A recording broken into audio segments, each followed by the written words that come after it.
Ooh, you did just get a boo-boo. Right there. Hey everyone, what's going on? I have my phone right above my stove. I'm giving this a go tonight.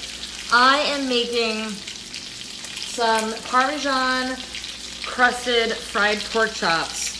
So what I wanted to do is just kind of walk you through the process real quick. I've got 3 pork chops already in the pan, and then I've got one more that I haven't put into the pan yet. So I just wanted to walk you through the process real quick.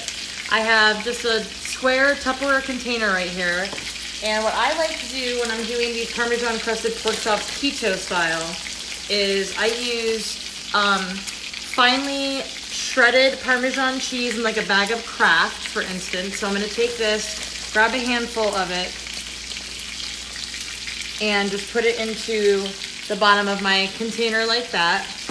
What I usually do is about a half a cup of this kind of cheese, and then I'll do another half a cup of the grated Parmesan cheese, because that grated really gives it a powdery kind of consistency. So I'm gonna put that into,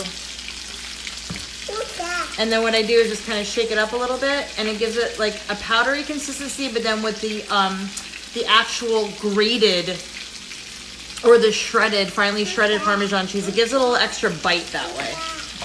I got my son in the kitchen with me, my little guy. And then I took 3 eggs and beated them up for an egg wash, and I added some water to this so that I'm just dipping the pork chop right here. I'm going to dip it into my egg wash, and then I'm going to put it into my cheese mixture, and I'm not quite sure if you can see this or not, but I'm just making sure that I thoroughly coat the pork chop in the cheese. Like really, I press it down, I pick up the cheese around it, and I just really fully coat the pork chop.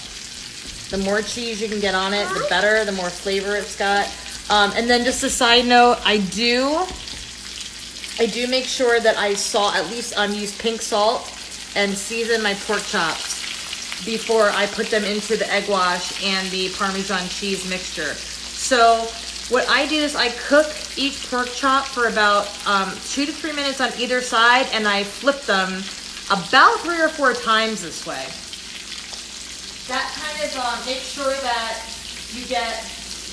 you get a thorough cook on either side without having to put it into the oven when you're done. So I'm gonna actually give these a quick flip right now, the ones that have already been cooking, and this will be their final flip.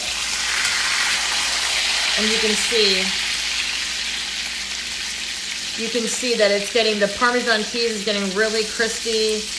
I mean, it's just, they come out so delicious and full of flavor. My husband loves them, I love them, my kids really love them this way.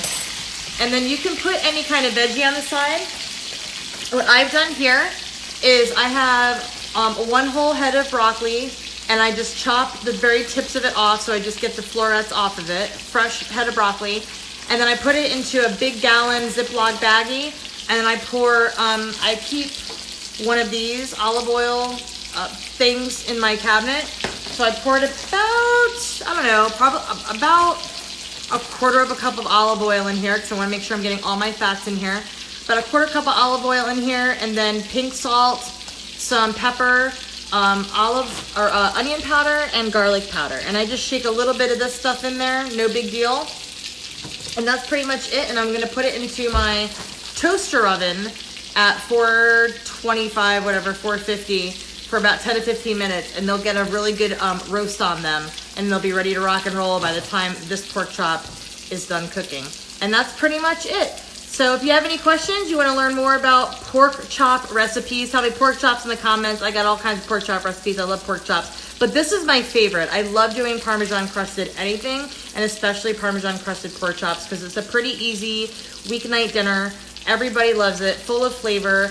And just for the record, if you don't eat all of the pork chops and then you put them in the refrigerator, you take it out the next day and just eat it, it is absolutely delicious, cold.